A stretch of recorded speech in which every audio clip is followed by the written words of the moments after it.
지난 9월 군 사격장에서 발사된 총탄에 머리를 맞아 숨진 철원 병사 사고와 관련해 군 당국이 처음에는 튕긴 총알, 이른바 도비탄이 원인이라고 발표했다가 빗나간 탄, 유탄으로 정정하기도 했는데요.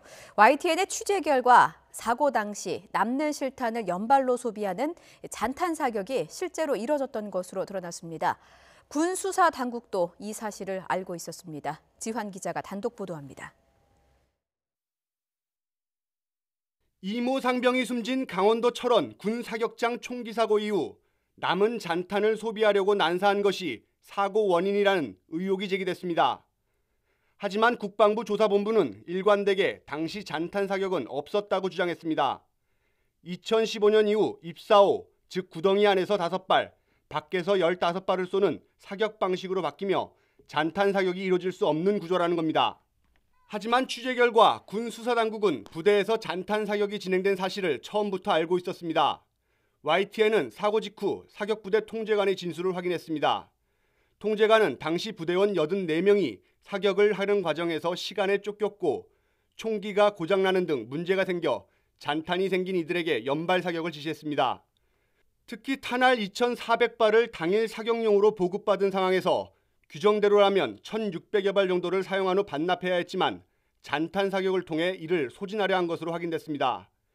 전방 부대별로 이런 식으로 잔탄을 소비하는 경향이 있었고 부대 교육 관계자도 잔탄 소비를 충고했다는 게 진술 요지입니다.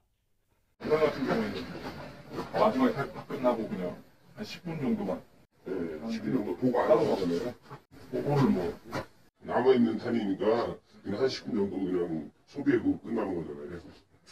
한편 사건 이후 인솔부대 소대장과 부소대장, 사격부대 중대장 등 위관급 장교 2명과 부사관 1명이 기소된 가운데 군사재판이 시작됐습니다. 법정에서 변호인은 군 검찰의 폐쇄적인 대응을 지적하며 사건 기록 전체 열람을 요구했습니다. 특히 사격장 뒤로 도로가 나 있는 황당한 사격장 구조와 관련해 아무도 책임지지 않고 있다며 강한 불만을 드러냈습니다. 사격장과 관련된 사람들은 기소도 안 하고 있고 나가고. 그럼 결론적으로 뭐냐면 이 사건은 주범이 지금 없다는 얘기예요. 이 법정에. 그게 핵심 아닙니까? 사람이 죽었고 중대한 과실인데 구속자 1명 없는 재판을 하고 있다. 주범은 딴 데 있다는 얘기죠 지금. 진상을 명확히 파악하라는 대통령의 특별수사 지시 이후에도 모든 사실을 밝히지 않은 군 수사당국. 임관 넉 달 된 장교 등 3명을 재판에 넘겼지만 과연 군 총기 사고의 진실을 밝힐 수 있을지 미지수입니다. YTN 지환입니다.